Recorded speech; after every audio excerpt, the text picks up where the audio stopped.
ड्रामे की अगली एक साथ में आप देखेंगे कि शर्जीना और मुस्तफ़ा में वैसे तो मोहब्बत बढ़ जाती है, लेकिन अब मुस्तफ़ा जब देखता है कि उसके घर वालों ने उसे सिर्फ और सिर्फ पैसे की वजह से ना सिर्फ उस पर चोरी का इल्ज़ाम लगाया है, बल्कि उसे इग्नोर भी किया है और उसे बुरा भला भी कहा है और उसे कमतर भी समझा है, तो वो ये सोचता है कि पैसा ही इस दुनिया में सब कुछ है।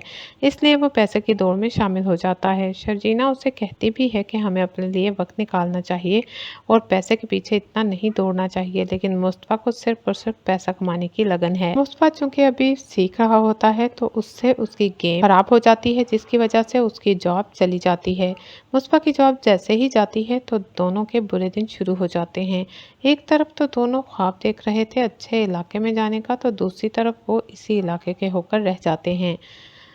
एक तरफ उन पर मुश्किल वक्त आ जाता है तो दूसरी तरफ शर्जीना प्रेग्नेंट हो जाती है। मुस्तफ़ा को शर्जीना कहती है कि वो उम्मीद से है, तो मुस्तफ़ा खुश तो होता है, लेकिन वो सोचता है कि अभी तो वो इस काबिल ही नहीं हुए कि वो ज़िम्मेदारी उठा सकें। शर्जीना कहती है कि ये सब साथ ही चलता है।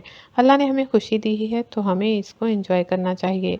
मुस्तफ़ा ये सोचता है कि अभी वो इस रिस्पॉन्सिबिलिटी के अहल नहीं हैं और ना ही ये रिस्पॉन्सिबिलिटी पूरी तरह उठा सकते हैं।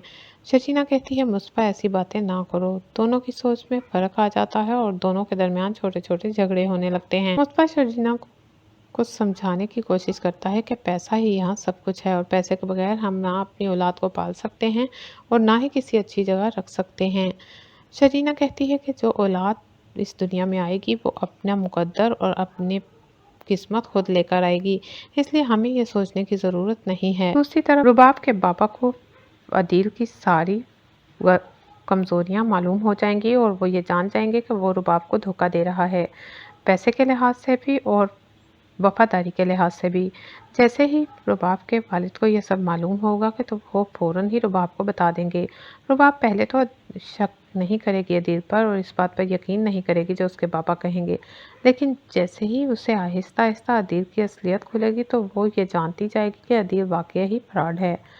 वो जैसे ही ये देखेगी कि उसका शोहर उसके साथ बेवफाई कर रहा है तो वो भी उसके खिलाफ हो जाएगी और स्टोरी में ट्विस्ट यहीं से आएगा। रुबाब और अदील जो एक दूसरे से दिखावे की मोहब्बत करते हैं।